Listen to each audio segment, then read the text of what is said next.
Today we're going to be doing another primary source analysis, which we have done some of in this unit. Although I've been really holding your hand, so to speak, and really guiding you in this. And eventually I'd like for a primary source analysis to be much more open-ended, because that's really what historians do.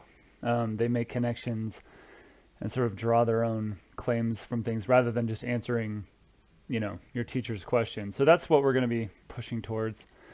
Today, I'm going to quickly review the difference between primary and secondary sources.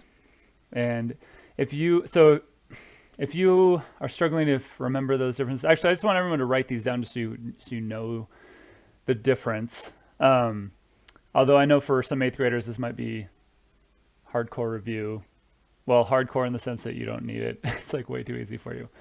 But that's okay. I just want to make sure we're clear on that before we go forward. So go ahead and get your notebooks out. If you don't have them out, you might need to pause to the next slide. All right. So primary versus secondary source. A primary source is a source written by someone in the time of the subject or topic being studied. So think of a primary source as a first-hand account. A secondary source is written by someone who did not experience the events. They have to use primary sources to interpret those events, and then they write about them and sort of explain them to non-historians.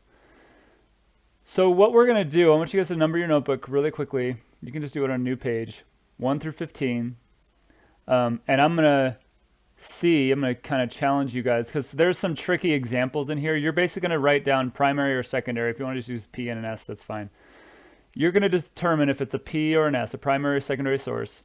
I'm throwing some of these in here because they're tricky, and that way you'll have like something to look back on later.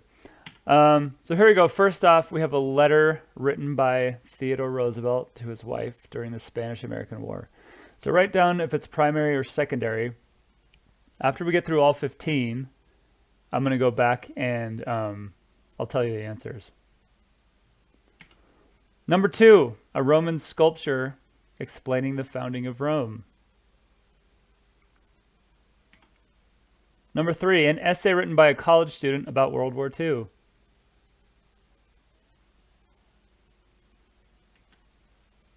Number 4, we don't have time to watch this, but this is a video of Martin Luther King Jr.'s I Have a Dream speech. Number 5, a history textbook. Number 6, the Domesday Book, which basically took inventory of all the stuff people had so the king could tax them. Number 7, a dictionary. Number 8, a receipt for payment for a hospital stay. Who gave birth in the 1940s? This one's kind of interesting. It costs a little bit more to have a baby today. Number 9, a Roman soldier's helmet.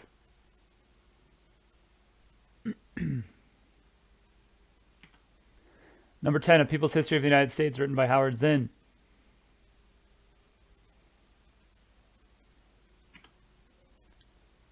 Number 11, a newspaper, New York Times, dated December 8th, 1941. Something interesting happened on December 7th, 1941. Hopefully you guys remember.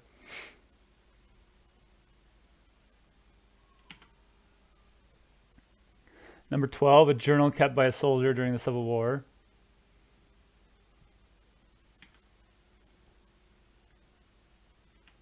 Number 13, a Roman mosaic from 300 BCE.